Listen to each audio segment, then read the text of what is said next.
The last part of the crypto asset space are altcoins. Now, altcoins are named that because they're alternative cryptocurrencies. Altcoin terminology first came as an alternative to Bitcoin, but now altcoins refer to basically anything that's not the reserve currencies. There's 1,500 altcoins and growing, and in fact, 3 to 4 are printed almost every single day. Now, what's important to know about altcoins is they have a higher beta than the reserve currencies and a much higher beta than Bitcoin. And what that means is, if you look at a correlation between an asset and another one, a higher beta means that an altcoin will move more than any reserve currencies because it carries a lot more risk and they're more speculative. So that's something to keep in mind when you're looking at investing in altcoins, that they do tend to carry more risk than the reserve currencies. So that concludes our section on crypto reserve currencies.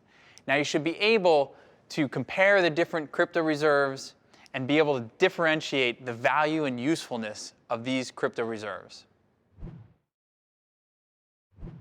So the next crypto reserve currency I'm going to talk about is Ripple. Now, Ripple isn't really a cryptocurrency. You have to understand that Ripple is not blockchain based.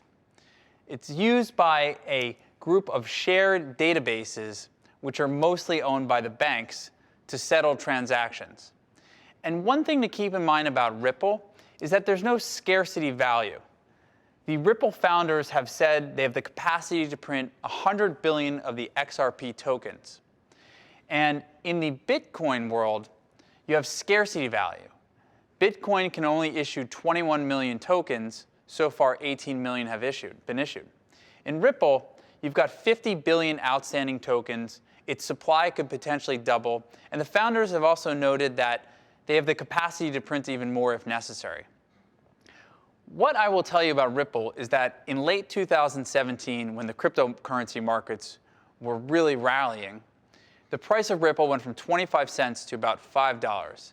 And that left a lot of blockchain experts really scratching their head because, like I said, there's not much scarcity value in Ripple tokens.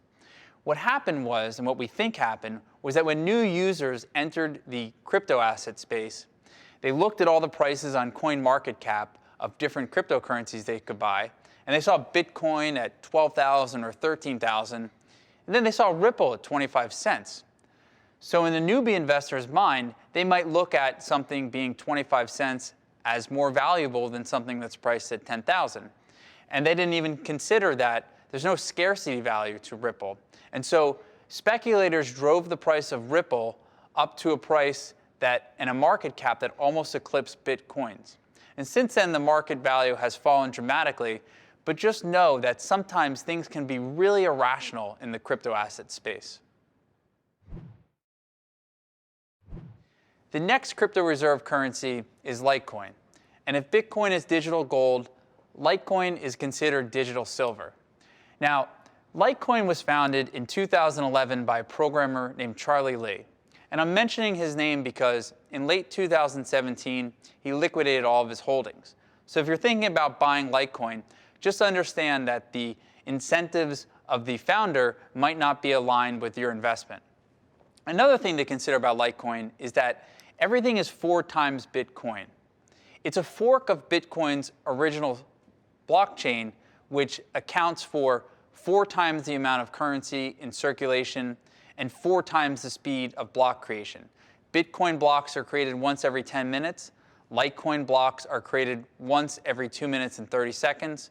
Bitcoin has 21 million outstanding coins. Litecoin has 84 million.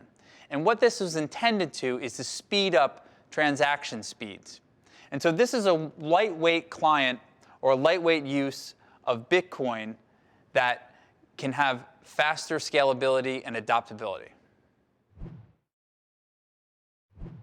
Now, the last crypto reserve currency is Tether. Now, Tether is a controversial project that tries to become something of a crypto fiat currency. And what I mean by that is Tether tries to be pegged to the US dollar.